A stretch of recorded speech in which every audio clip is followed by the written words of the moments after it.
Good morning students, मैं आप लोग की हिंदी टीचर और आज हम लोग पढ़ेंगे क्लास 6 का हिंदी फर्स्ट चैप्टर 5 बचपन की यादें। इस चैप्टर एक संस्मरण है, यानी लेखक जो थे बाबू राजेंद्र प्रसाद ने अपने बचपन की कहानी को इसमें लिखा है। इस कहानी में उन्होंने बताया कि जब वो बहुत छोटे थे तब वो किस तरह से अपने भाई बहनों की तरह शिक्षा ग्रहण किया, शिक्षा का प्रारंभ किस तरह से हुआ और जो मौलवी साहब उन्हें शिक्षा देते थे उनके साथ बीते हुए कुछ हसीन पल या बचपन की सुखद यादें उन्होंने इस संस्मरण में लिखा है। आइए उसको पढ़ते हैं। उन्होंने बताया है कि जब शिक्षा का आरंभ हुआ वो कुल दो भाई बहन थे और उनके चचेरे भाई बहन जो साथ में उनके साथ शिक्षा लेते थे। घर में शिक्षा का आरंभ पहले घर में ही हुआ करता था, जिससे कारण इन्हें भी शिक्षा घर पर ही मिली। सबसे पहले शिक्षा का आरंभ बिस्मिल्लाह के नाम से कराया गया, जो मौलवी साहब ने करवाया। उसके बाद घर पर इन्हें शिक्षा दी जाने लगी। इनके पिता एक जमींदार थे और इन्हें बाग बगीचे लगाने का बहुत ज्यादा शौक था।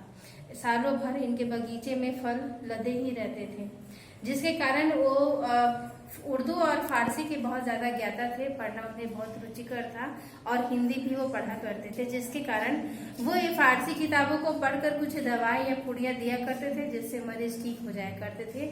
इस कारण इनके पिता की ख्याति बहुत दूर तक फैली हुई थी। लोग ये बहुत प्रतिष्ठित व्यक्ति और जमींदार हुआ करते थे, इसलिए मौलवी साहब इनके घर पर आकर ही इन लोग को शिक्षा देने का कार्य करते थे। मौलवी साहब घर पर ही रहते, लेकिन घर से दूर बगीचे में कुछ कमरे बने हुए थे जहाँ पर इन लोग को पढ़ना रहता था। घर से दूर रखा जाता था। घर पर सिर्फ भोजन करने और सोने के लिए ही लोग जाते थे। बाकी सारा कार्य दिन भर ये अपने मौलवी जी के साथ बगीचे में ही रहते थे। सबसे पहले मौलवी साहब जो इनको शिक्षा देने आए वो बहुत ही गंभीर थे, हास्यप्रद भी थे। हर बात में कहते कि मैं ऐसा दुनिया का कोई काम नहीं है जो मैं नहीं कर सकता। हमारे सभी भाई बहनों में एक मेरे बड़े भाई साहब थे राजू, जो कि हमेशा मजाकिया थे और मौलवी साहब को हमेशा ऐसे कामों में फंसा दिया करते थे जिनके कारण मौलवी साहब को कुछ बात सुनना पड़ जाता था। एक दिन बड़े भाई साहब ने कहा कि बगीचे में बहुत सारे बंदर आ गए, चले गुलेल मारकर सभी बंदरों को भगाना है। मौलवी साहब ने तुरंत कहा, अरे मैं तो गुलेल चलाने में बिल्कुल मास्टर हूँ, चलो चलो मैं भी चलता हूँ। उन्होंने उन्हें गुलेल दे दिया, कुछ गोटियां दी और कहा खूब खींच कर मारिएगा ताकि सारे बंदर भाग जाए। मौलवी साहब ने गुलेल हाथ में लिया और जैसे ही पत्थर खींचा, बस पत्थर आगे बंदर को लगा या नहीं लगा पता नहीं, मौलवी साहब वहीं लुढ़क गए और उनके हाथों से खून बहने लगा। फिर एक दिन इसी तरह से राजू भैया ने कहा कि चलो कौवे मारते हैं, बंदूक लेके चलते हैं शिकार करने के लिए। मौलवी साहब भी उचक कर कहने लगे, अरे बंदूक चलाने में तो मैं बिल्कुल मास्टर हूँ, चलो चलो मैं भी चलूंगा। गए, बंदूक कभी उन्होंने चलाया नहीं था, सिर्फ सेखियां गाड़ दी, बस बंदूक रखने का तरीका आया नहीं और सीने पर बंदूक रख लिया और जैसे ही गोली चली, गोली आगे गई या नहीं गई पता नहीं, मौलवी साहब वही ढेर हो गए। फिर हम 4-5 आदमी मिलकर मौलवी साहब को उठाकर घर ले आए। कुछ दिनों तक इलाज चला, फिर मौलवी साहब ठीक हो गए। इसी तरह से हम एक दिन बगीचे में घूमने गए, बस आगे से बैल आ गया। हम सबने कहा बैल बहुत बदमाश होता है। मौलवी साहब बहुत उस्ताद थे, कहा बैल से क्या होता है, इसका सामना तो मैं यूं ही कर लेता हूँ। बस हम सब पीछे हो गए, मौलवी साहब आगे। बैल ने न दाएं देखा न बाएं, मौलवी साहब को उठाया और सारा बगीचा घुमा दिया।